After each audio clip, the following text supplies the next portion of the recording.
I'm not the a-hole for telling my husband it's my house, and I will invite whomever pleases me into it. Me, 35 female, and my husband have been married for 4 years, together for 6. Since the very beginning, he has been extremely emphatic on the "this is mine, this is yours" thing. To this day, we split restaurant bills to the cent. His car is his, mine is mine. Every single dollar bill he makes is his, and same for me. We shop for food separately, he pays his, I pay mine. Nothing is ours, and if we ever get divorced, I would get nothing. He would get nothing. I don't really care. His, mine, ours, whatever. Is it annoying? Yes. But I very much care, so I just go with it. I make good money, so I can pay for myself. We don't want kids, so that's not a worry. There is one thing that has slipped the whole division thing though. The house. It's entirely mine. He pays no rent and he has no legal rights to it. We share the space equally with no problems, until recently. My little sister, 29 female, lost her husband in a very tragic accident. They were together for more than a decade. Then 2 weeks ago, I got a call in the middle of the night. She was sobbing and could barely breathe. So I went to her place, packed her things, and brought her home with me. She says she can't be in their house. It's so silent. She can't sleep because all she can hear is that he isn't breathing by her side. Since then, she is staying with us in the guest bedroom. She can stay as long as she wants. I have always been very family-oriented, and my husband knows this. And right now, my sister is my absolute priority, and no one who knows me should expect otherwise. Then last night, my husband asked to talk. He said that she had to go, that she is freaking him out, and that it feels like there is a ghost in his house. I was irritated. How dare him? And I told him so. That is not his house. It's not our house. It's my goddarn house. Just like everything else in our lives he has made separate. The house is mine, and my sister stays however long she wants. He has been acting dejected ever since. I don't really care, and my sister is staying. He can leave if he wants. But I'd like to know if I'm acting like an a-hole, and I prefer to be an aware a-hole. So am I? Now for the top comments. Info. So your salary goes towards paying a mortgage, home insurance, property taxes, upkeep, etc., and the salary just gets socked away in his bank account without having to pay any share? He can blow his money on whatever he wants, or invest in his name only, without having to pay for housing? This doesn't seem fair or reasonable, and puts you in a disadvantage if you do get divorced, of course.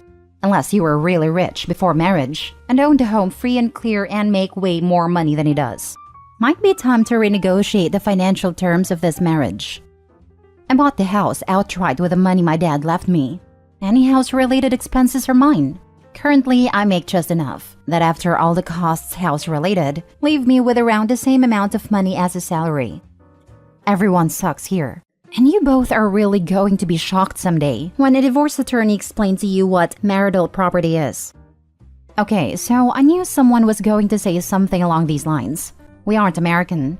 In my country, when you get married, you can choose between a few options or make your own. One of the options is literally a total division of assets, no shared property.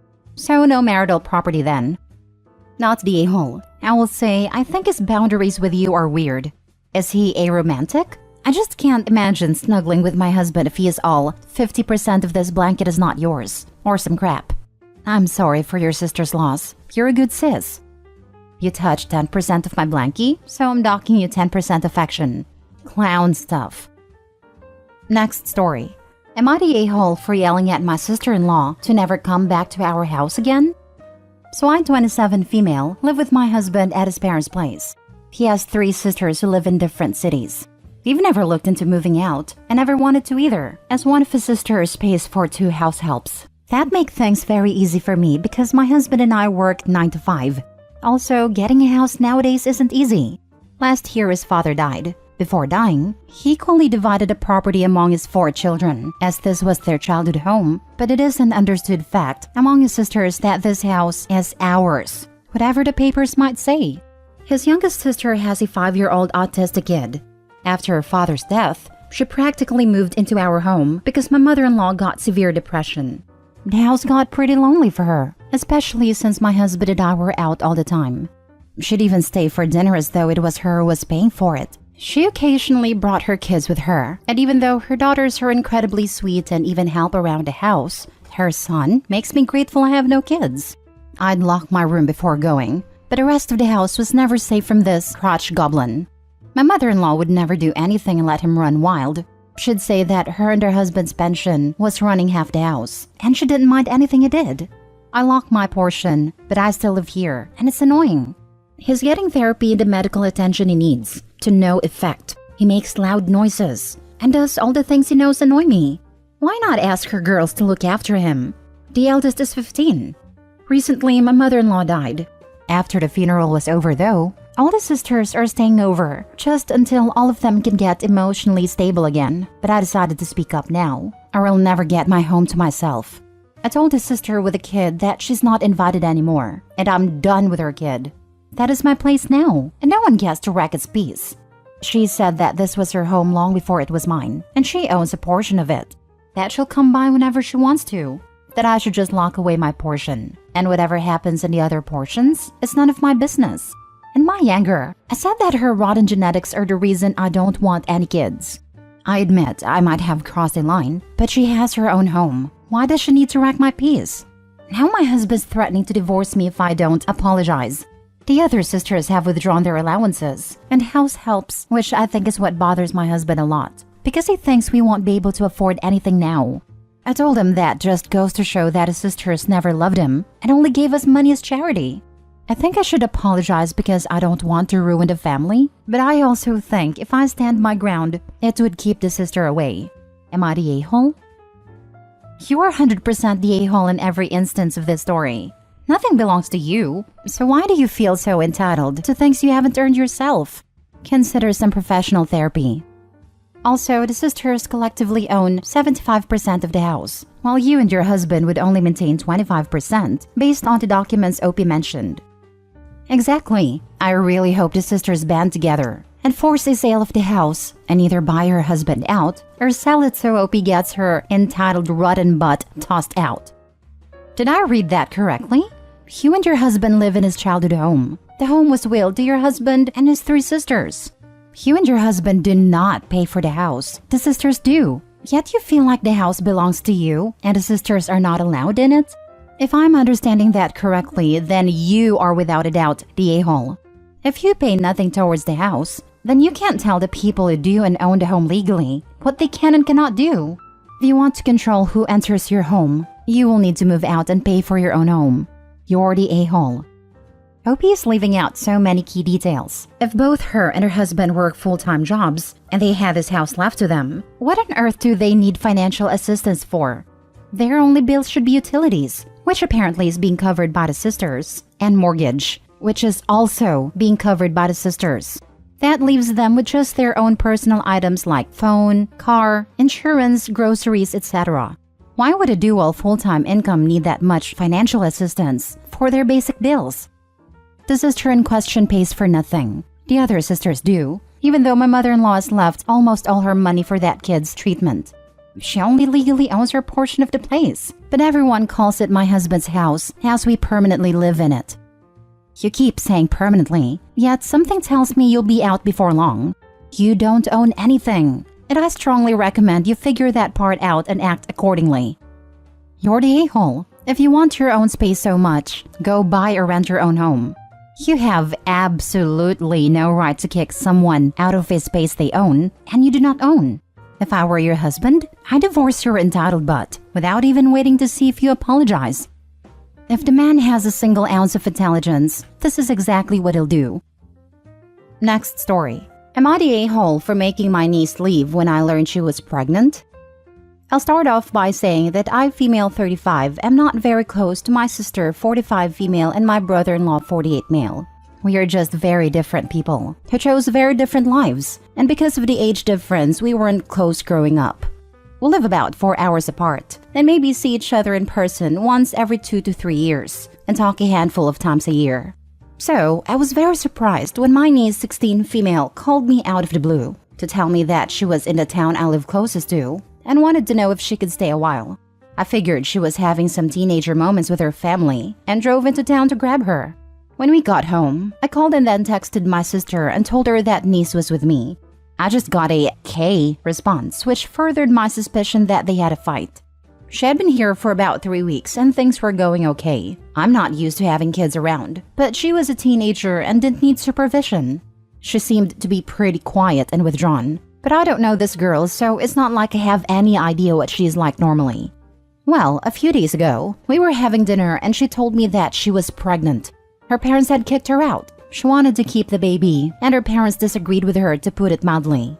I told her that under no circumstances would I live in the same house as a newborn, and even if I wanted to, we lived too far out of town and she didn't drive, so logistically it would have been a nightmare.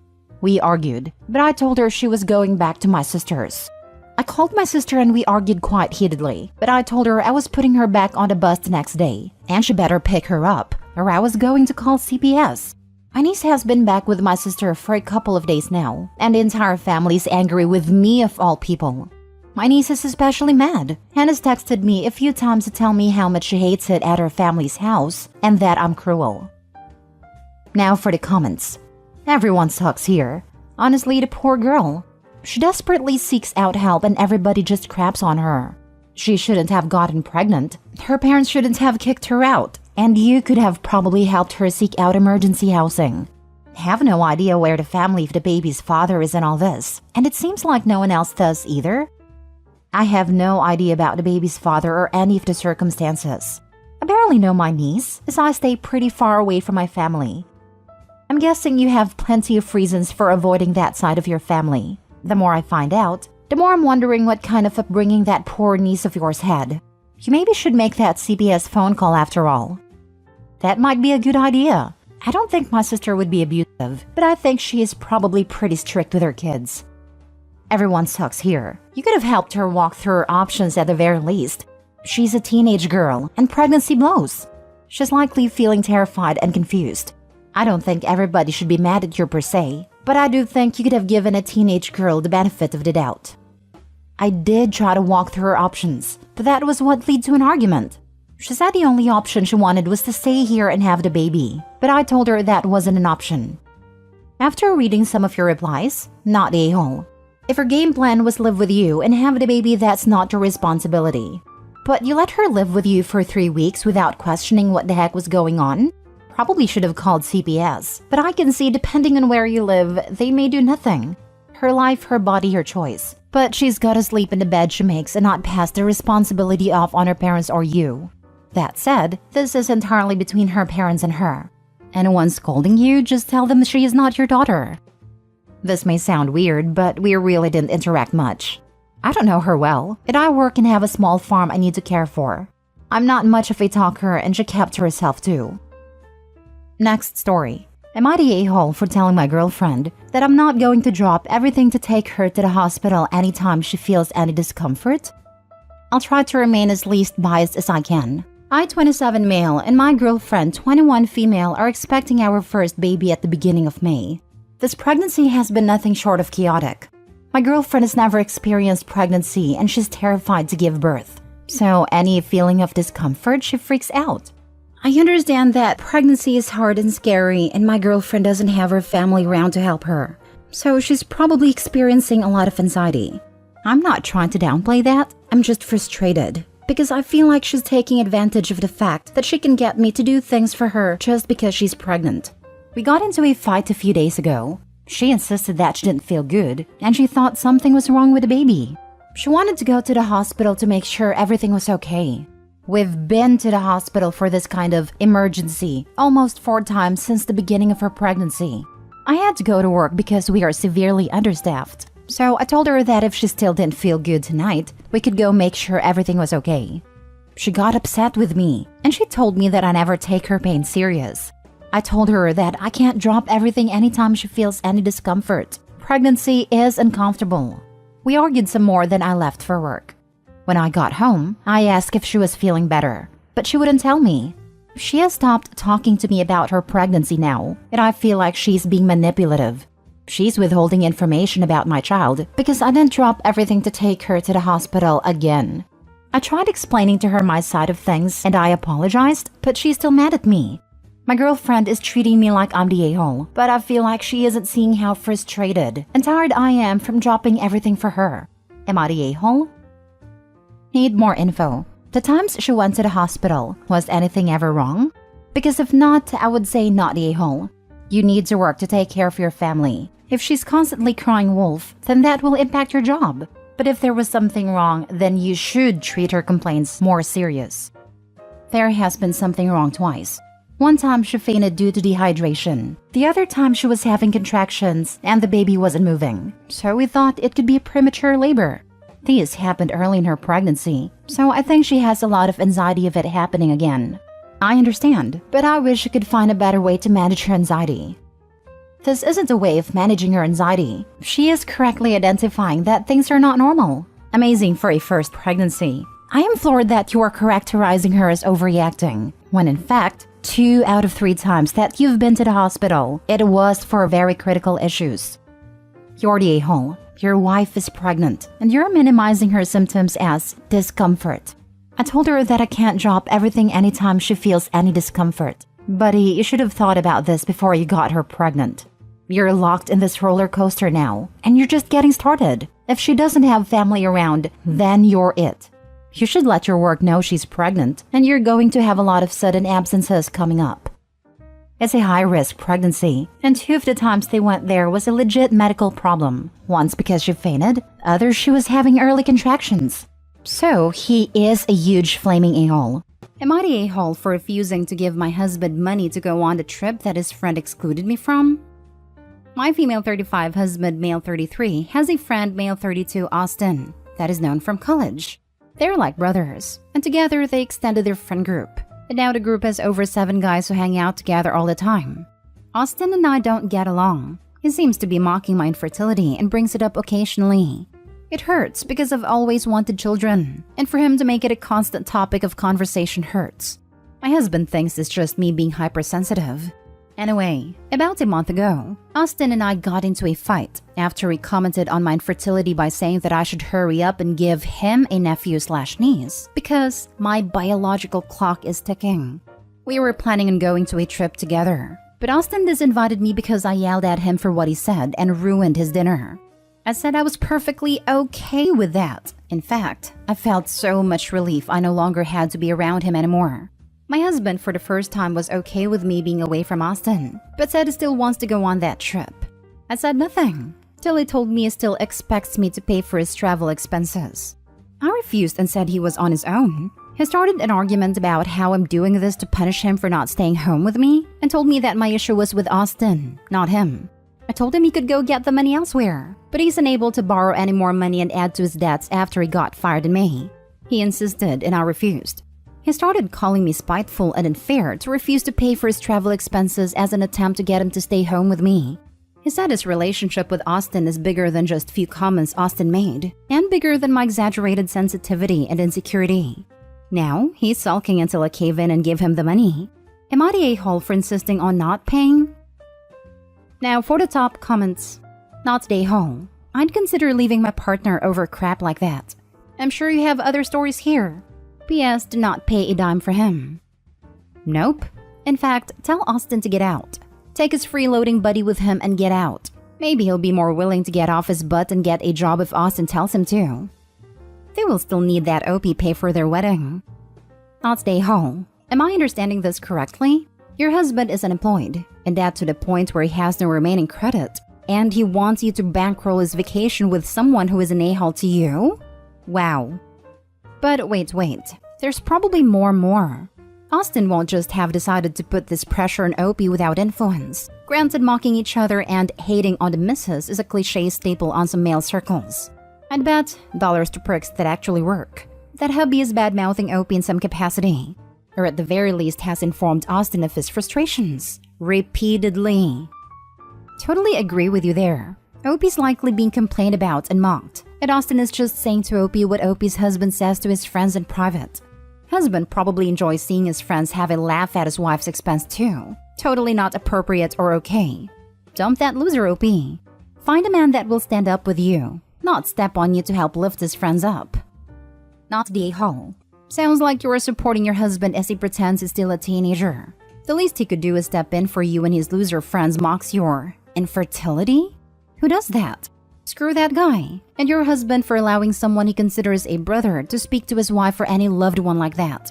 Let him go on his trip and come back to his stuff on the street and a new lock. Next story. Am I the a-hole for refusing my future sister-in-law's request to dye my hair for my brother's wedding? My future sister-in-law Liz has turned into a bridezilla and is going to war with everyone over every stupid thing. My natural color is red. I love my hair. Liz is a blonde, but she loves to have red hair. And in fact, ever since meeting me, she's been dyeing her hair almost exactly my color. I don't mind. I think it's weird that she does it, but I don't have a monopoly over this particular shade of red, and she's free to do with her hair whatever she wants. Well, she asked me this week that I should dye my hair to a different color because she wants her hair to be unique in her wedding. She offered to cover all the cost as well. I just said no because it's my hair. I don't want it changed. I told my brother and he told me to do whatever I want because it's my hair. He said he'll talk to Liz to get her to back off. Well, it didn't work because Liz has come to my parents and they've taken her side. They say it's her special day, and we need to be more accommodating, and it's important for our future relationship that we get along. I believe I am accommodating. She can do whatever she wants with her own hair. How is my hair any of her business anyway? My parents tell me that I should be the bigger person, and I don't know why an 18-year-old should be the bigger person compared to the 27-year-old Liz. They told me I'm making this minor issue into a big problem, and I should just do what she wants because it's her wedding. Am I the a-hole for not giving in? Absolutely not the a-hole. Dyeing your hair plus color correction to get back to your natural color, plus the amount of time it takes for your natural colored hair to grow out is a pain in the butt. Exactly. Why should I damage my hair over a stupid request? You can offer to not attend a wedding. Tell her you'll just attend his next wedding instead. For your brother, if he wants to overlook the red flags, you could offer to wear a wig. But don't you dare damage your hair for her vanity. Not the a-hole. If she wants to have original hair for her wedding, maybe she should use her natural hair and not yours. It is absurd, rude, and wrong to ask people in your wedding party to change their physical appearance for your wedding. There is no reason you should damage your hair for one day. This is what I was looking for. Ironic, isn't it? That Bridezilla copied Opie's natural hair color. And Opie is petty enough or immature enough to care about it despite being almost a decade younger. And now Bridezilla wants Opie to dye her own natural hair color so Bridezilla can feel unique. I'll repeat. Liz copied Opie's hair color and then told Opie she has to dye her hair color to something else. Like in any other situation, Liz would look absolutely crazy for even suggesting this. Why does it being her wedding day make literally any difference? I really hope Opie doesn't dye her hair just because Liz is obsessed with being special. But Opie's already unique hair is killing her buzz. Not stay home. If this woman wanted unique hair, she should have picked a different color than the one naturally occurring in her future sister-in-law. It's not like Opie and sister-in-law had the same natural hair color to begin with. Don't get me wrong, the demand would still be insanely unreasonable. Sister-in-law dyed her hair and matched Opie's. She should go back to her natural color if she doesn't want to match with Opie. Next story. Am I the a-hole for calling my best friend dumb for marrying for love? I'm 27 female. I'm in a very stable relationship with my fiancé, 29 female, for around 4 years. And we are planning to get engaged eventually and then marry. My best friend Chrissy, fake name but also 27 female, has been with her own fiancé since they were 20. They only got engaged this year. And it was kinda weird how it took him so long to propose since he seemed to be financially stable and all. Throughout the years, I asked Chrissy why her fiancé hadn't proposed yet, and she kept insisting it was not the right time, but she'd never say the reason why, just that it wasn't the right time. Eventually, he proposed in the beginning of 2020, and they're planning their wedding for next year. They decided to plan their engagement party during summertime because due to busy schedules, they couldn't do it earlier. So, their engagement party was this past Saturday, and her fiancé made a speech dedicated to her. It mentioned pretty much the reasons they didn't get engaged sooner, and I couldn't help but pity my friend. So, the reasons were that he didn't have a stable job for the first few years of their relationship. It only jumped from position to position from Walmart to Target, etc. He hadn't finished his degree yet, so he had no higher education. He got his degree in 2019, and only then was he able to get a proper job. He bragged and also thanked Chrissy for never giving up on him, and growing with him and how they helped each other form their amazing personalities and achievements, and how no matter what the future holds, he will never forget, etc. My fiancé and I felt some type of way about it. Some friends of mine and Chrissy agreed how Chrissy basically stayed with a broke man and waited for 7 years. And we don't think that's something praiseworthy, but pity-worthy. As friends, we decided to explain to her our perspective of how we think it was ridiculous that she had to almost reach 30 to move on with her life with that man, when someone else could provide what she needed much sooner. Chrissy always said how she wanted marriage and kids, and it's sad she had to wait this long for this man to get his act together, and she didn't know her worth. She said she loves him, and he's an amazing partner and wouldn't break up with him over his misfortunes, and what matters is that they love each other. I told her it's dumb how she's marrying for love and not for stability, and how she's basically wasted herself for love, and how the first issue should be raised when he was working Walmart and Target back to back. She called us all materialistic and classist, and she said she doesn't care if she struggles financially as long as she struggles with the right person who will value her emotions and listen to her. She said we are miserable witches who will find no happiness in life, and are very shallow. Could we be the a-holes for criticizing her this way? Reread your last paragraph. Chrissy nailed it. You're the a-hole. People like Opie lack any form of introspection. Even with this verdict, she will go through life believing her disgusting views on the world are correct. You're the a-hole, without a doubt. You and your friends are materialistic and classist. If Chrissy is happy, who are you to say she is dumb for making that choice? It sounds like she's found a good man who appreciates her love and care, and you just sound jealous for whatever reason. All this, and also it is none of your business why and when they got engaged. And while we're on it, why does Opie call her partner a fiancé and then say they're planning to get engaged? So Opie's not even engaged, just claiming to be because she holds it in such high esteem for some reason. Yes, obviously you're the a-hole. Chrissy did a great job of explaining why. Also, I can't get past the stupidity of the phrase, felt some type of way. It's becoming my favorite indicator of emotionally stunted individuals. If vague emotions cause you to be petty or vindictive, the problem is very rarely the person that caused those emotions. Next story is titled, Am I the a-hole for intentionally not making a good first impression when meeting my boyfriend's parents for the first time? My boyfriend and I have been together around 6 months. I'm 23 and he's 29. For months, me and my friends have had plans for this past weekend, and they were really important to me as one of our friends is moving to Europe next month. It'll be the last time we'd be together for a while. As I was getting ready to leave to see my friends, my boyfriend called me telling me his family had made a surprise visit and were desperate to meet me. I told him that I'd love to, but couldn't, and he told me that I needed to be an adult and prioritize our relationship over my friends. I called one of my friends and told her the situation and that I'd be there as soon as I could be. I got to my boyfriend's house and was just unpleasant, and I knew I was, but I was just really angry. I barely answered questions I was asked, and after about an hour, my boyfriend pulled me into the kitchen and told me to buzz off. So, I left and went to see my friends. I turned my phone off. The next day, my boyfriend came over and he was beyond angry, telling me I was immature and that he shouldn't have to instruct me on how to behave. I told him that I'm angry. He knew how important this weekend was to me. Am I the a-hole? Everyone sucks here. Him. He shouldn't expect you to drop everything on a whim. You have your own life. What he did was controlling and manipulative. You. Just say, no, I can't come right now, and be done with the situation. Why show up at all if you're going to act like that? I can't believe you're both in your 20s. This sounds like a situation for 15-year-olds. Her reaction is so much worse that I'm going you're the a-hole. Option 1, no, I really can't. I have plans. Not the a-hole. Option 2, okay, I'll come and behave like an adult because it's important to you. Not the a-hole. Option 3, this cluster duck. You're the a-hole. Yes, you're the a-hole. You are an adult and you had made plans with your friends. You should have firmly told him that you would not disrupt your long-held plans just to accommodate his parents' unexpected visit. Instead, you caved in to his guilting and pressing, but then you were unpleasant to him and his parents. Why did you agree to meet them and then act so nasty? Did you think it would teach him a lesson? Learn to say no to unreasonable requests.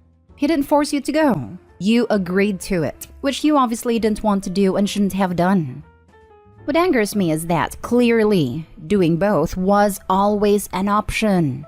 She went to her boyfriend's for an hour, then went to meet her friends. It would have been a completely reasonable compromise from the beginning to say, oh, that sounds lovely. I'd love to meet your parents. I can only stay for X amount of time because I have plans with girls, but I'll be there soon. Everyone sucks here. WTF? Who acts like that? All you had to do was show up. Say how excited you were to meet them but you had a prior engagement to get to. Then say that you would love to see them the next day to spend more time together. He's an a-hole for expecting you to drop everything and miss an important time with your friend and come over. Now, for the last story. Am I the a-hole for how I reacted to my family, joking about how they thought I would marry our family friend / my ex in front of my boyfriend? When I was 9, I had a fake wedding and my ex was the groom. Recently, during my dad's birthday dinner, the fake wedding got brought up because my parents found some pictures from that day, and they were being passed around during the dinner. My family, my ex's family, and some other friends were all cracking jokes about how they thought we would eventually have a real wedding. At one point, my brother said it was too bad my ex hadn't been a gentleman and lost his chance because now the wedding was never going to happen. My ex said, "Never say never," and everybody was cheering him on, even though I told them to stop as I could see my boyfriend was getting upset. They wouldn't drop it, and my boyfriend ended up leaving early after having an argument with me. I was really upset and angry after he left, so when it was suggested we should recreate some old childhood photos including the wedding ones, I yelled at them to shut up and stop talking about the stupid wedding and how a real one would never happen. Everybody got quiet, and it was awkward, so I ended up going to sit outside because I was still so angry and didn't want to be around them. In the end, my ex came outside and told me it was just a joke, and I didn't need to yell at everybody. He brought up how I've never minded the jokes in the past, not even after we broke up, and how I shouldn't let my boyfriend's insecurity cause me to get angry at my family over a long-standing joke. Am I the a-hole?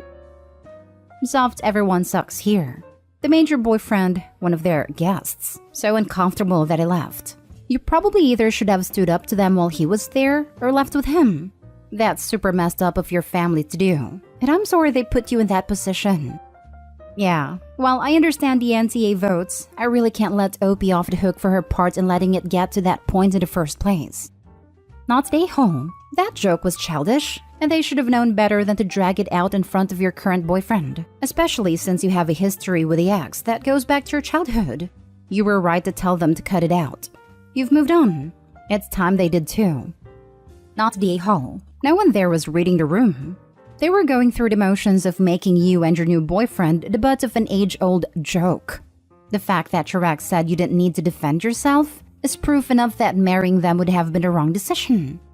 Am I the a-hole for telling my wife she needs to find another job? Me, 26 male, and my wife, 24 female, have been married for 4 years. During those 4 years, she had the same job which requires her to be away Friday to Sunday, so she leaves early on Friday and returns about 4 to 5 p.m. on Sunday. Occasionally, it would be leaving on Saturday and returning Sunday. She also has to work some of the school/public holidays. I work full-time and get just a bit above minimum wage and tips, so our bills are split 60 her to 40 me. While I find myself struggling with money and having to borrow from the joint bank account, my wife never have this problem. I know she is getting paid more than I do as she works for a high-profile client, but I'm not sure by how much more. She also wouldn't tell me what exactly she is doing. All I know is that it is connected to her degree and it is 100% not erotic work or nothing in that industry. The reason why she won't tell me is because she signed a contract, and it is highly confidential, so she is not allowed to go into details.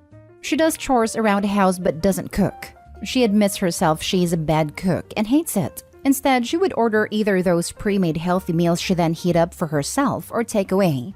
When I'm home and she hasn't ordered, she will order for me too.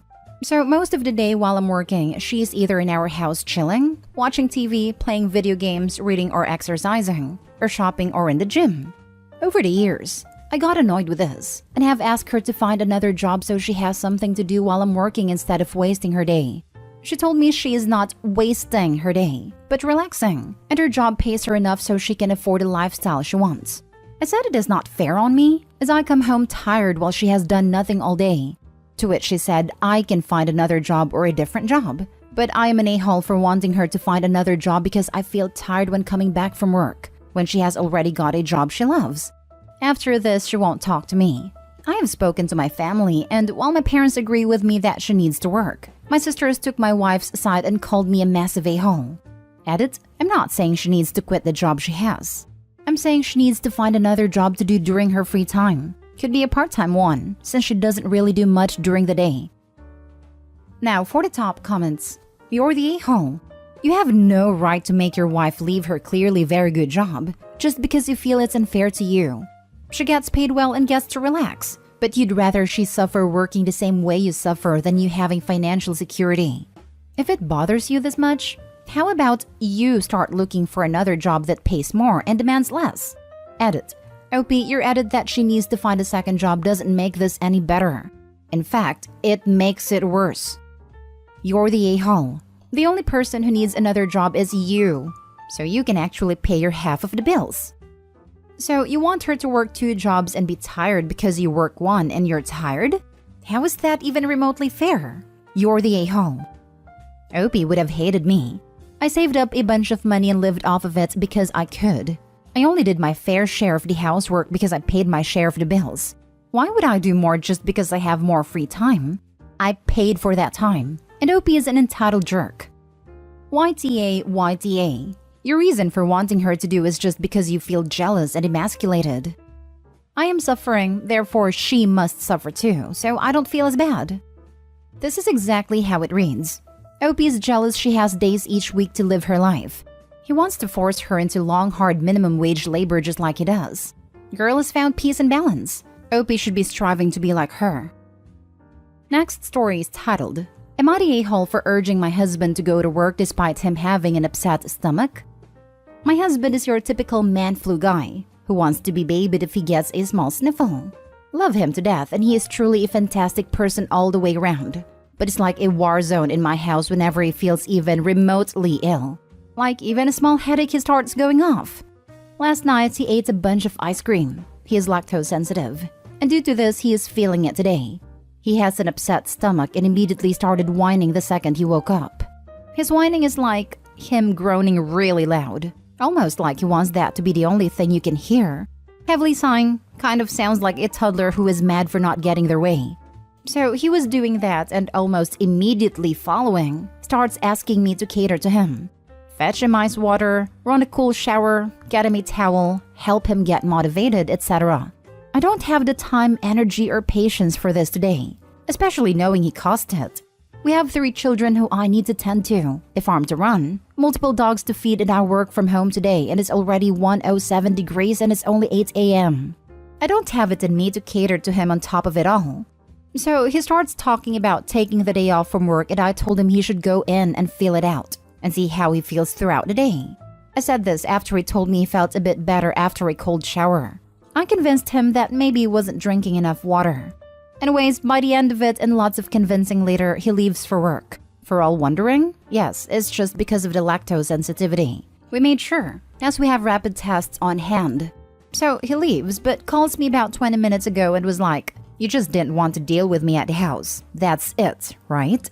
So I was honest and told him I had far too much to do today. So catering to him like he would fully expect had he stayed home would put far too much on my shoulders. And I wasn't willing to run myself on empty today. This is my only somewhat down day in comparison to other days. Because I volunteer at the soup kitchen, run a charity program with the church, and I also lend a farmhand to other neighbors. So today was the only day I didn't have to do those extras and could focus on my work, farm, and kids. He says I'm an a-hole because I'm choosing to make him feel terrible and make him go to work, just because I didn't want to deal with it. I reminded him it was his fault he felt like that anyhow, and I'm not his mother. So if he wanted to stay home, he could tend to himself because I wasn't doing it today. He hung up but stayed at work. Am I the a-hole? Not the a-hole. It was entirely self-inflicted, like a hangover after drinking too much. Had he stayed home, I'd have recommended just getting on with your day as normal, as if he wasn't even there.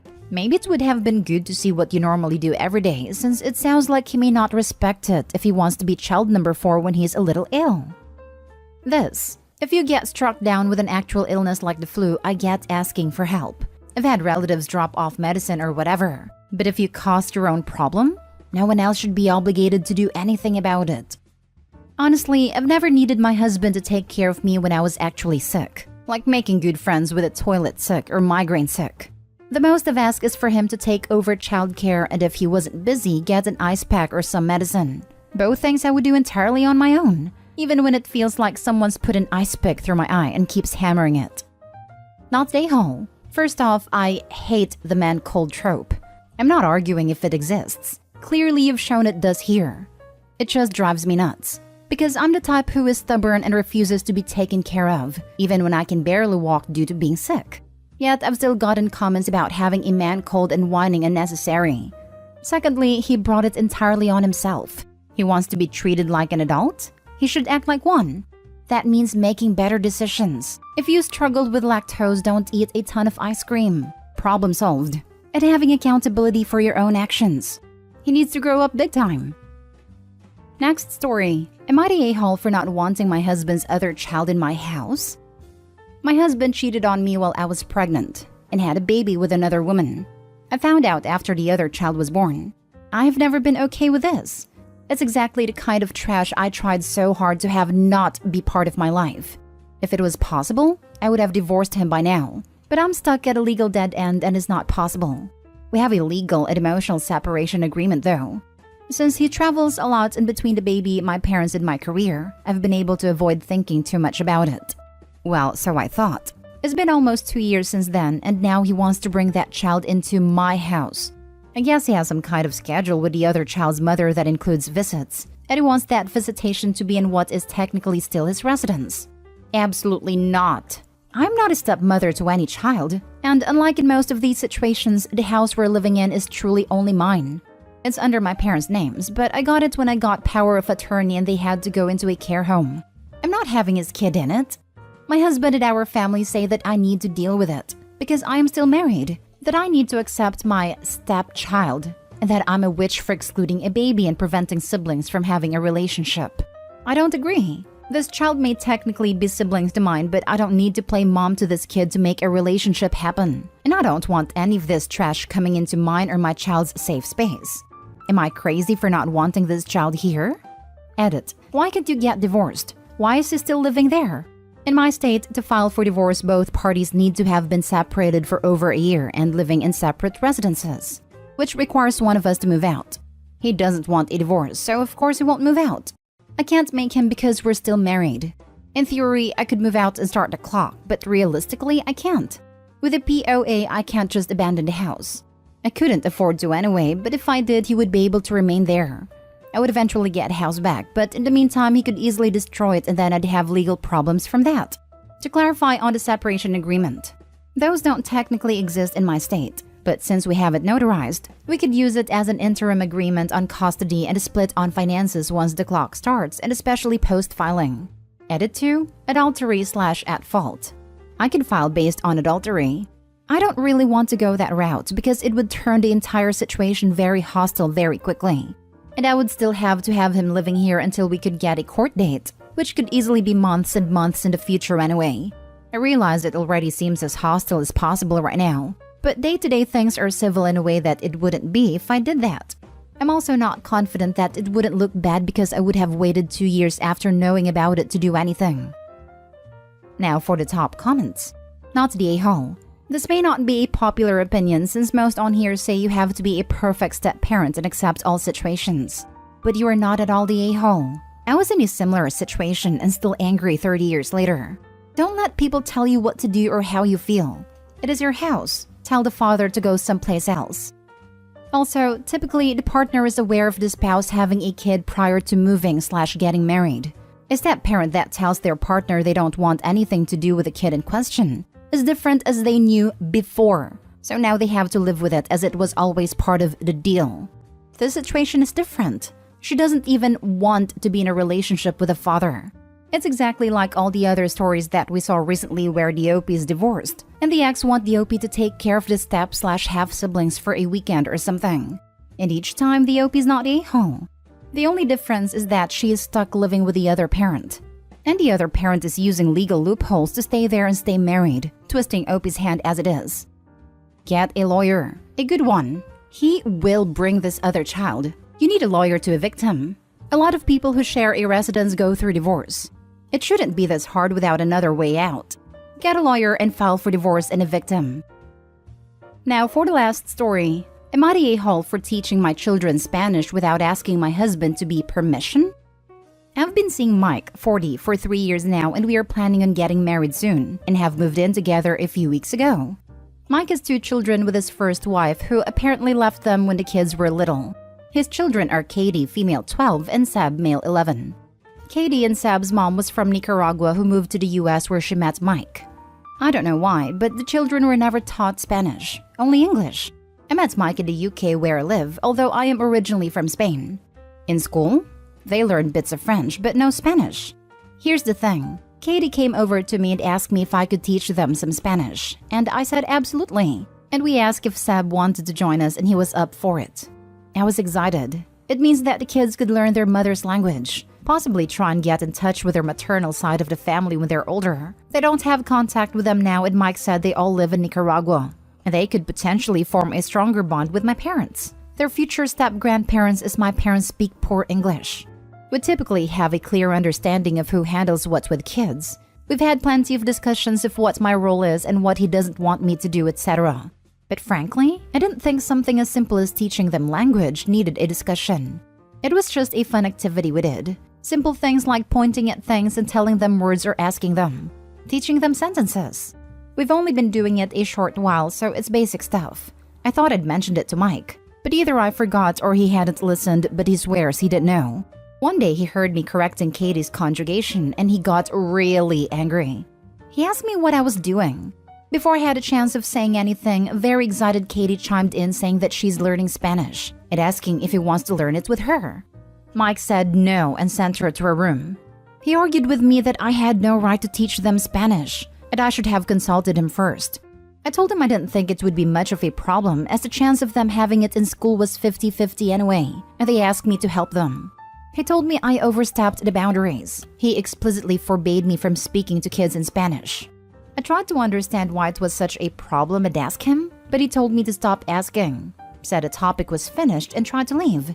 I asked what he was hiding and he called me a witch, an a-hole, and some other names. This was the first time he ever insulted me in any way, shape, or form. He apologized later that day and said he didn't appreciate me teaching them things like that and asked me to please drop the subject. I talked with my friends, and some say I wasn't the a-hole, but some say that I should have asked him first and not teach kids anything without his permission. And I'm confused. Am I the a-hole for teaching them Spanish?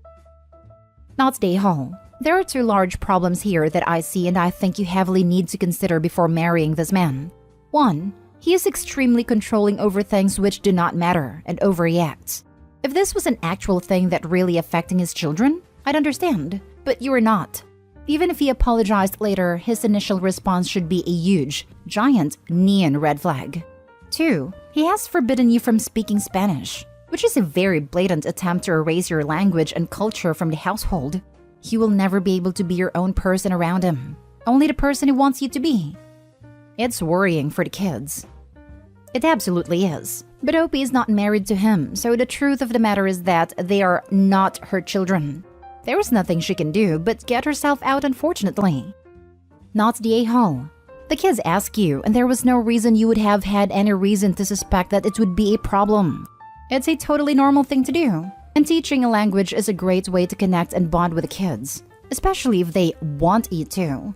Based on the info you gave about your fiancé's history, I suspect the Spanish language is a sore spot for him because of his ex. But there's no way you could have known that, and his reaction was awful. Not the a-hole. I agree with your comment, however, he's gonna suck it up because he married a person from Spain. Like, and what if they have kids? She can't teach them Spanish either? I feel like his reaction was very over the top. Am I the a-hole for not wanting my husband to have access to my inheritance? My mother passed away last year. The entire process is about to come to an end in just a few weeks. And for the past 6 months, my husband has been looking at a multitude of things that on a regular day we definitely can't afford. He'd have to use credit or save up for weeks or months. A person can wish for stuff or want to work towards a treat for themselves, but he hasn't made an effort to save up for these expensive purchases. Instead, he's been asking for updates on the legal process and asking how much longer it's going to take. He's even asked me several times about an estimated amount. I've given him very little to no information because at this time, things can still drastically change, with a creditor popping up and saying that money is owed or whatnot. He's not the most responsible person with money. I've managed the finances full-time for the past 3 years straight. He used to manage our finances, but he has a history of sabotaging our financial goals and blowing our budgets. My intention is to use half of my inheritance to move our family into a house, then save 40% to help my children in the future, like graduations, college, trips, their first cars, etc., and have a small emergency fund. Something we couldn't do before because my husband kept giving money to his side of the family to help them with bills, groceries, legal troubles, etc., draining our accounts and leading our family to homelessness 3 separate times. I understand that if it's family, you have to try and help somehow. But letting your 3 children and wife become homeless because an adult family member couldn't be responsible enough to pay their own bills or got into legal trouble is a hard thing for me to fully understand. I really don't want to wake up one day and find out that every cent has been spent behind my back. I'd like to open an account in my name and follow through with the plan I mentioned above. He has made it clear that he intends to buy a new vehicle, tech, game system, and other items just for him, not our children or to improve our family's future. When I talk about investing or saving, he says that life is too short for that. I told him that it wasn't about us. It was about our children. And his response was that when our children become adults, they should work for what they want. That statement seems backwards considering his actions of late. I know for sure that if his parents pass, we will have to pay off their debts and cover all of the unknown costs out of pocket. Financially speaking, started my marriage with my husband completely debt-free, and I have worked for years to finally get him to be debt-free as well. But over the past 10 years, he's paid off his parents' credit card and IRS debts. They live paycheck to paycheck and think saving money is pointless. I'm not sure if I'm making the right choice, but I really just want my children to have the same happy and stress-free childhood I had. Am I the a-hole? Now for the top comments. Not the a-hole. Inheritance isn't marital property, but you need to be straight up with him and tell him he isn't going to have access to it. You're gonna have to have enough spine to put your foot down. If he doesn't like it, let him leave, because it doesn't sound like he's contributing anything. This. I would also add that you should look at a financial planner/advisor to ask questions and explain the situation so you could get clear advice from a professional. But seriously, be upfront and direct that your inheritance isn't his spending money. Don't tell him when exactly you're getting the money or how much you're getting. And listen to all the other comments about keeping the account/place with the inheritance money separate with no way for him to access stuff. He is so bad with money that it has led to you and your children being homeless 3 times, and once is too much. And if he argues or complains, don't hesitate to bring this up. Some people might say not to bring up the past, but this is related to your current dilemma and just hits home how incompetent he is with finances and how he absolutely cannot be trusted with them. And don't put his name on the house deed if you do spend some of the inheritance on buying a house. Or ever allow his kin to move in, which will absolutely be tried. Not the a-hole. Leading your family to homelessness 3 separate times. I'm sorry, what? How on earth are you even entertaining the idea of giving him any kind of access to a large amount of money? Looks to me like he has told you many times what he's going to do with that money. He's going to blow it, just like he's been doing. He's going to blow the money, your investment plans, and your kids' futures. Sorry, but I'd have divorced his butt ages ago. If you hand out my money to the point of making me homeless, there's no way in hell that trust could be earned back. Next story. Am I the a-hole for moving my money to a different account after my stepmother threatened me with taking them from me? 15 female here. Stepmother and I obviously don't get along. She's been my stepmother for 1.5 years. The money that I have was in a joint account, me and my dad, but stepmother had access to the debit card and PIN number. I earned this money myself, selling handcrafted items. I broke curfew a few days ago, and she suggested that she's considering whether to take 20% of my money out of the account as a fine for punishment, and every time this happens, she will take 20% more until nothing is left. I was very upset about her threat, and decided that I should move my money before she takes it away. I logged in online, and transferred all of it to my big brother's account last night, and the next day we went to open a joint bank account with my brother, and we moved the money there. So, she doesn't have access to it anymore. So, upon learning what happened, my dad and stepmom are furious at me and my brother. Stepmom is focused on the fact that I've taken away her means of punishment, and my dad is upset that I didn't trust him enough to protect my money. He insists he wouldn't have allowed it. Stepmom has banned me from seeing my brother, which is meaningless as I don't accept her authority to do this, and my dad says he's hurt that I don't trust him, and as a result, he doesn't trust me anymore. Am I the a-hole for moving the money? Honestly, I completely agree with your actions here. Your stepmother threatened to steal your money from you, so you moved to protect it first. As to why you didn't trust your dad, well, why did she have access to the debit card and PIN for an account that wasn't hers? Not the a-hole. This is so important. Your dad broke your trust first by giving your stepmother access to the debit card and PIN. You didn't break trust. You prevented threatening theft. You literally moved your money out of the bank after the bank robbers told you they were going to go steal it. Not the a-hole. Your stepmom has wildly overstepped. And good on you for having the foresight to take preventive measures to protect your hard-earned money. Where was your dad when she first brought this up? Did he defend you? Especially since he disagrees with your stepmom, his issue should be with her for crossing the line, not with you for being smart about your money. He didn't defend me because he says I was wrong to break curfew, but he insists he wouldn't have allowed her to take my money. Then he should have spoken up when she made a threat and talked about an appropriate punishment for breaking curfew. Not the a-hole. It's your money. Maybe you'd trust your father more if he stepped up as a parent and told his wife that disciplining you for things like breaking curfew are his job, not hers. Exactly. Dad does not have Opie's back. What repercussions did she get for threatening Opie? Nothing. Next story. Am I the a-hole for refusing to cover his portion of rent after I made a stupid purchase that was over his budget? I won't say the item he bought for confidential issues alone, and details will be changed to a hypothetical standpoint. We are both in our 30s, married for a long time. We split bills 50-50. He is super materialistic when it comes to a certain hobby. Think cars or expensive hobby like that. Well, he went out last week and dropped close to $600 on one single item, which meant he is now over budget by $300 and doesn't have his portion of rent covered. He asked that I cover it and I said absolutely not. He knew rent was coming up and he went over budget anyways. Now he will have to pick up extra hours to make up for his losses.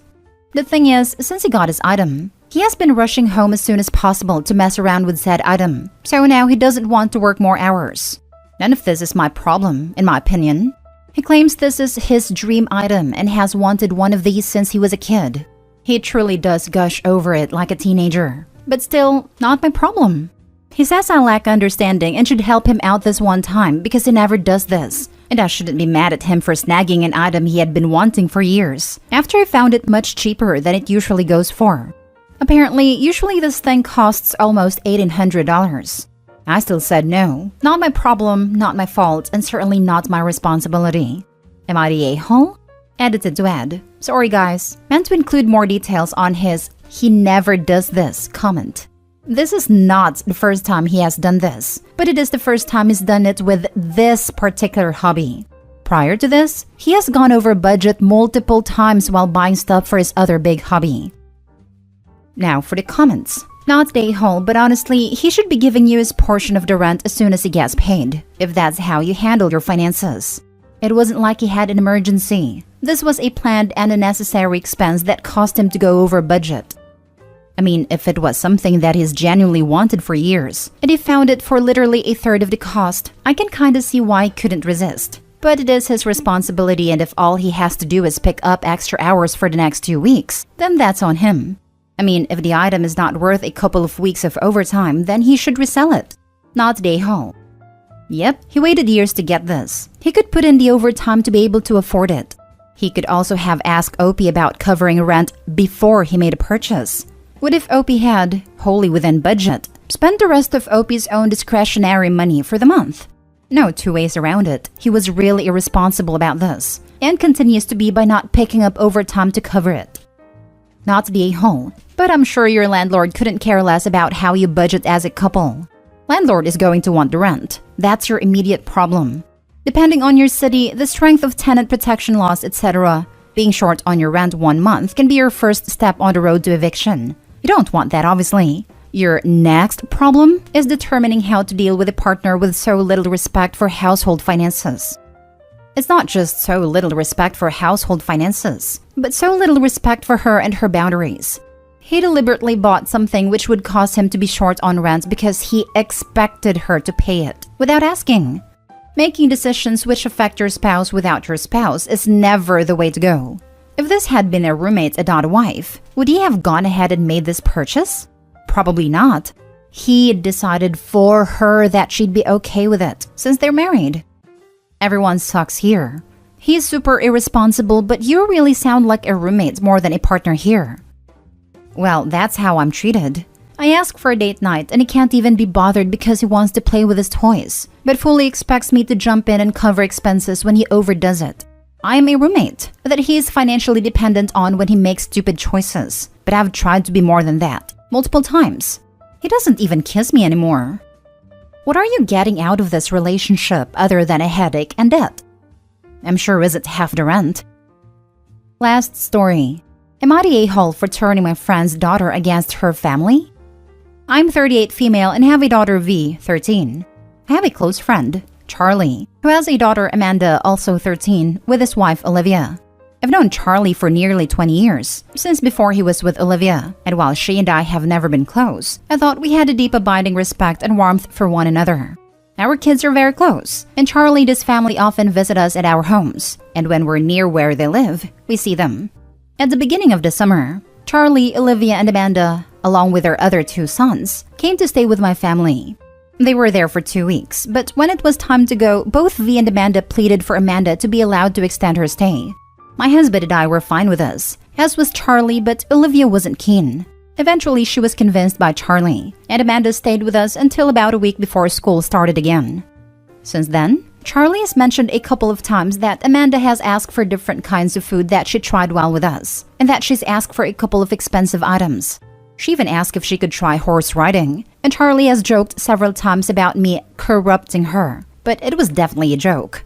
Then, 2 days ago, I received several walls of text from Olivia. She said that since staying with us, Amanda has become divorced from reality. Olivia says Amanda now wants things they can't afford, will not help around the house, and complains about everything, from their cars to her clothes. She said that I must have spoiled Amanda by giving her expensive gifts and encouraged a superficial lifestyle.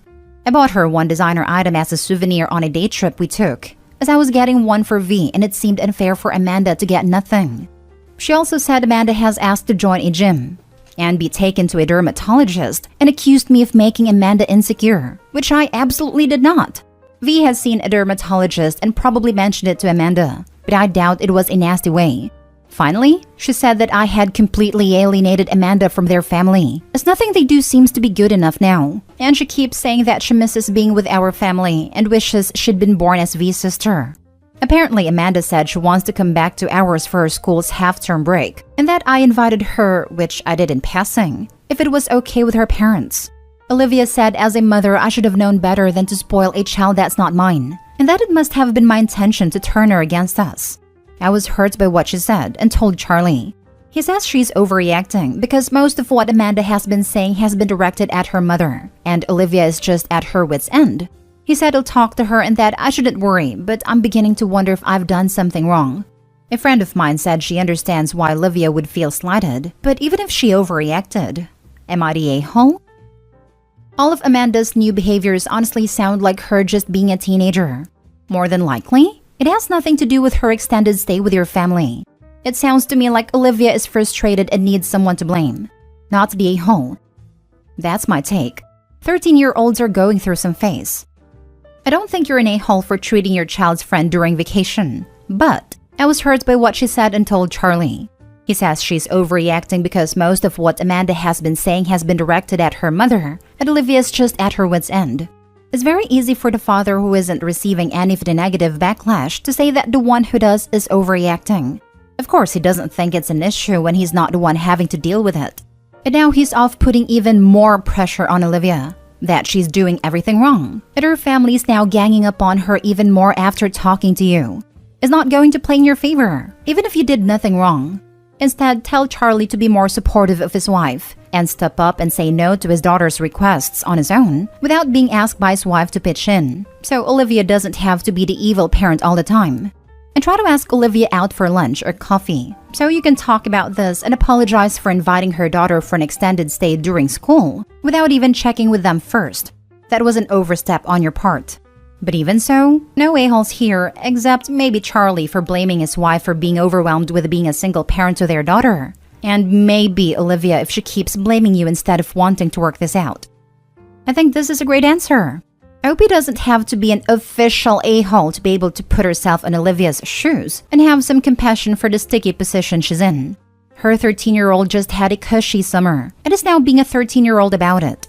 Olivia may have seen this coming and hoped to avoid it, but was overruled by her husband and daughter's pushiness about it. She may be unfairly taking it out on Opie, but maybe she just needs to feel like she has an ally. Am I the a-hole for canceling all of my stepkids' tickets for our family vacation while my husband and I are still going? Buckle in, it's gonna be a long ride. My 48 husband, Randall, 50, have been together for 14 years. Randall has 4 children, 2 sons, Kyle, 26, Alex, 24, and 2 daughters, Savannah, 21, and Cassandra, 20. It's important that y'all know, as we get into this, that the oldest and the youngest are not his, biologically, but he's raised them as if they were. When Randall and I first got together, 3 of his children were in elementary school, and the oldest was in the middle school. They really didn't take to me at first, as they wanted their parents to be together like any child would. I completely understood, and I gave them plenty of time to spend with her father when we were with them. I'd busy myself with shopping or visiting my own family.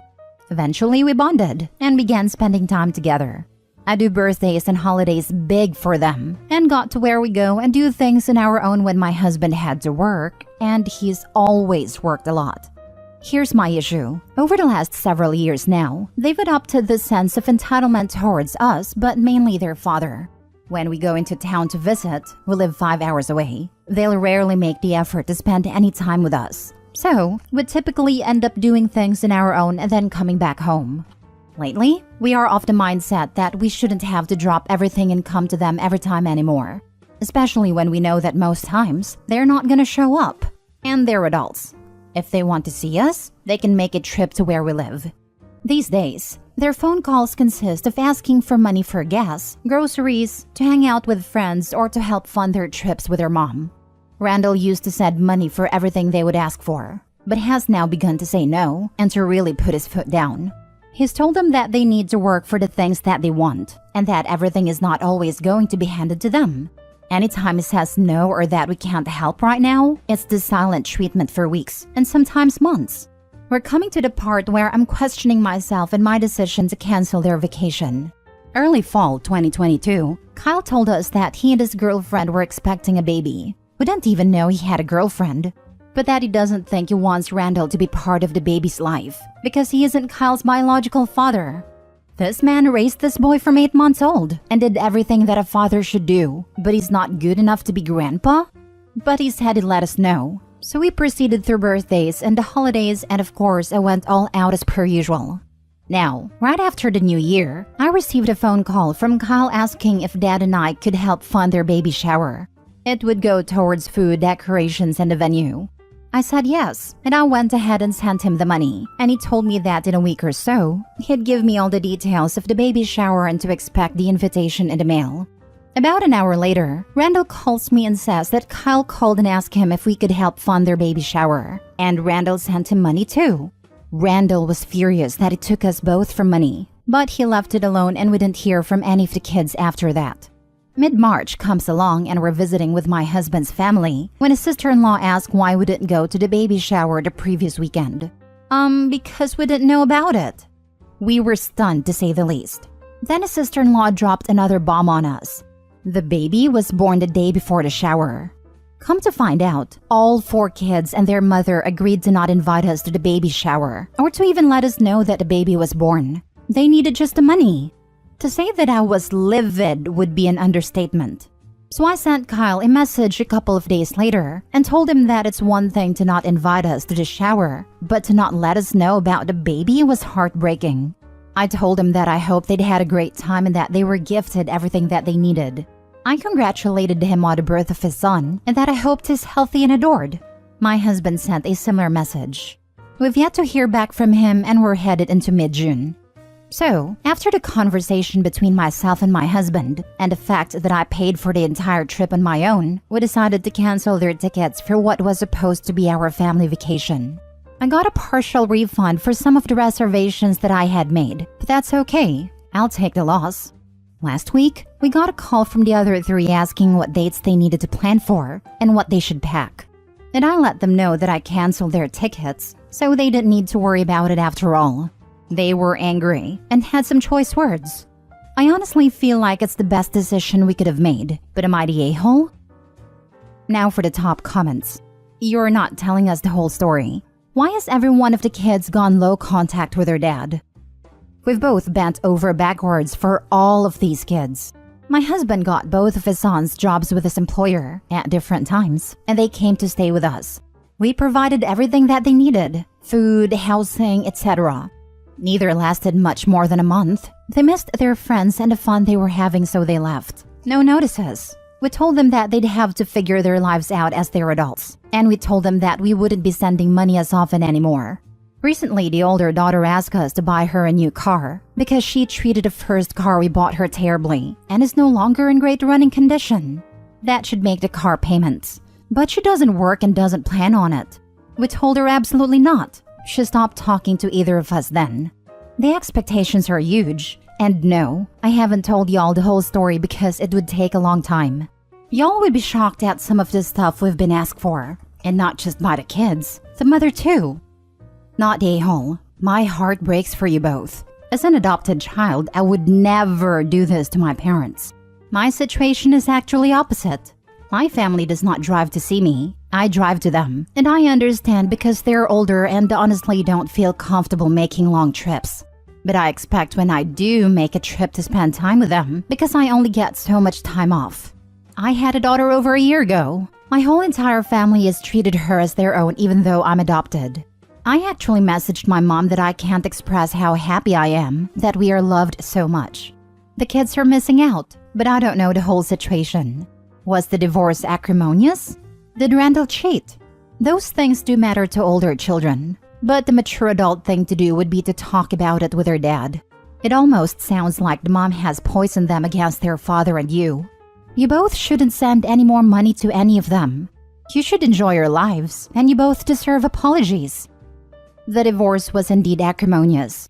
His ex had an affair with her manager at work, which resulted in the youngest daughter. She let him believe that the baby was his, and he found out when she was a year old that he was not her bio father. A DNA test was taken. They divorced about a year later, and I met him 5 years after their divorce. It wasn't really sudden that they started acting this way, it was just that it became constant. Mother is extremely involved, and they absolutely learned this from her. She coached them a large part of the time. Money has always been her driving force as well. Not the a-hole. Enjoy your trip. And maybe start looking into wills and inheritance issues. Agreed. What horrible children. Just there for money. It's so sad for Opie and her husband who have tried to have a relationship with them. Opie not the a-hole, but expect demands for money to continue. Sounds kinda like mom's been poisoning their thoughts since the divorce. My thoughts exactly. Betcha she's embedded the money grubbing from her ex to her children. Like, what the heck? They funded vacations for them and their mom. I would have bailed before that. Next story. Am I the a-hole for canceling my birthday trip after my sister invited the kids?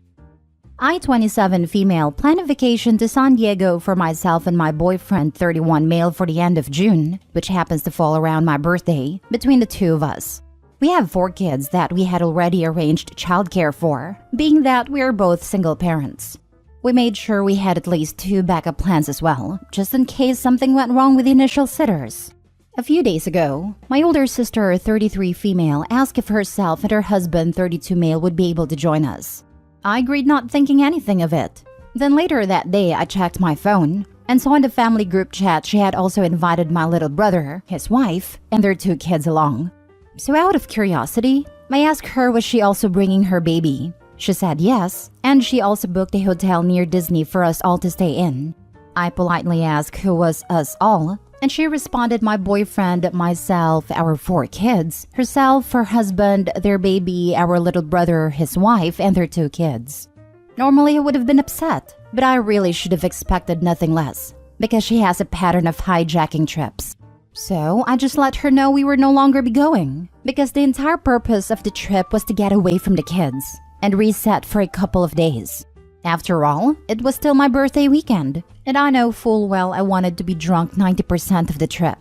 I did not want to be bothered for snacks and potty breaks anyways.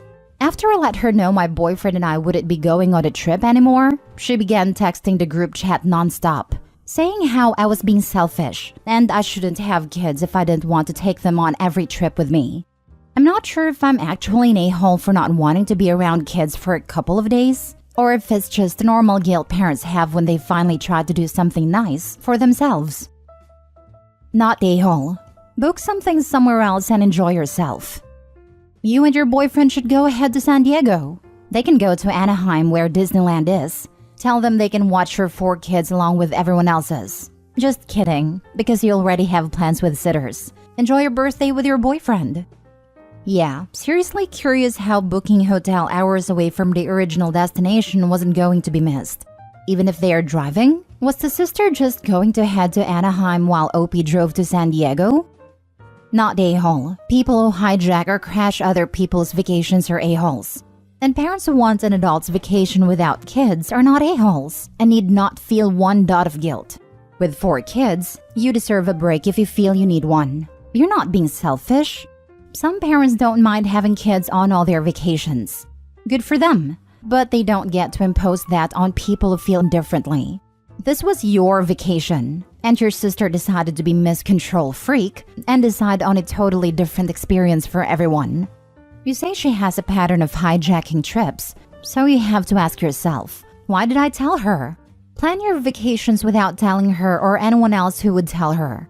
Good communication is a great thing, but that doesn't mean you have to be an open book, especially to boundary stompers. You can keep life plans to yourself. My parents took a vacation every year without us. I never even questioned that they should be able to do this. I understood why at a very early age.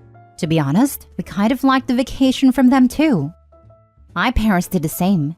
Long weekend away with a big group of friends every year. Nana would come hang out with us for the weekend, and we had a blast. I mean, she taught us to play poker and make ravioli and bolognese. We had more fun than the adults who were on vacation. You're absolutely not a-hole, OP. Not a-hole. Call it out in a group chat. Not only did you invite yourself to my birthday trip, you invited others and changed it completely. That's not the trip I planned. It is not the trip I want, so it won't be the trip I go on. We've all sat there while you hijacked vacations and have said nothing, but it's not happening this time. Also, next time you have a problem with me, approach me like an adult, instead of calling it out in a group chat. You are acting like a spoiled child and it's pathetic. I support this plan of action. Except I would go with, it's my birthday, and for my birthday trip that you invited yourself and the entire family on was to be a romantic vacation with my partner, which is healthy in any relationship. I'm sorry if that is not your relationship, but it is mine. This doesn't mean I don't love my children fiercely, and it's sad that you view it as such. You should plan your own vacation. Last story. Am I the a-hole for not punishing my dog and kicking out family? My 23 female dog Baha just got surgery. I hosted a family dinner with aunts, uncles, grandparents, cousins, nieces, and nephews. As everyone walked in, I asked that Baha be left alone on the couch on her spot. Welp, one of my cousins, Jane's daughter Amy, decided to go near Baha and bother her while I was in the kitchen. I figured since I asked the adults, to make sure their kids left her alone. Amy had bothered Baha, and Baha let out a warning growl. I quickly came to the living room and told Amy to leave Baha alone as she wants to rest. Amy was crying because Baha's growl scared her. Jane then gets mad at me saying, "Is that all you're going to do?" She snapped at my daughter and scared her. She's traumatized and probably won't ever go near a dog again. I then snapped back, "I'm not going to punish my dog for giving your child a warning. I asked you guys to leave her alone as you walked through the door. You should have watched your child." Other family members chimed in and said I shouldn't let Baha act like that towards kids, and she does deserve a punishment, while others sided with me. I then yelled at everyone, "This is Baha's house." She let out a warning. She didn't snap her teeth at Amy. She didn't bite her. She let out a warning because she wasn't comfortable. She didn't feel safe, and she has every right to feel safe in her home. So if you guys have a problem with me not punishing my dog because she let out a warning, and I will say this again, because she didn't feel safe in her home, then you may leave her home. I will not treat my dog like she's any less than because Jane couldn't watch Amy, and is being a brat for Baha not wanting to be touched. I was told from Jane and her family that I was an a-hole. So am I? Edit. For those saying I shouldn't have had a gathering, it was planned months ago. Her surgery was not. My house was the best place to have it since my kitchen is bigger than others. I would have hosted it in the backyard, but unfortunately it rained. If I had canceled the dinner, I would have wasted a bunch of money that wasn't mine as family was traveling for this reunion. I couldn't carry her upstairs, or else I would have hurt her in the process. She could barely walk up the small ramp to the couch. She's doing great now. Amy is 11 years old. Amy was mistreating Baha and was told to stop and leave her alone. She didn't listen. 11-year-olds know right from wrong. Her 3 to 7-year-old cousins listened better than her. They were told once to leave Baha be. Even when they were near her, they were just petting her and she didn't mind. But their parents wanted to let Baha rest, and they listened. Not the a-hole. You backed your dog who did exactly what a person would hope for. The dog didn't bite. It was a warning growl. Probably not the first warning either, just the first vocal one. I'm pretty confident anyone blaming the dog owner has terrible kids. So much this. The dog showed restraint by not biting and communicated in the only way dogs can. And what the heck do the family mean punish the dog? Like, how do they want her to punish Baha? And it's even more outrageous that they want her to punish an animal who just had surgery and basically said, "Leave me alone, I don't feel well." The family members who are not on OP side are wild. Also, definitely not the a-hole. If you disrespect my dogs in their own home, their own safe space where they can relax, you can GTFO immediately. I actually stopped seeing a woman once because she didn't really like dogs, and she told off my lurcher for coming for a hello sniff. And poor Mabel went to the other sofa and had her ears back with her sad face because she didn't understand what she had done wrong. Broke my heart, and that was an immediate end to that relationship.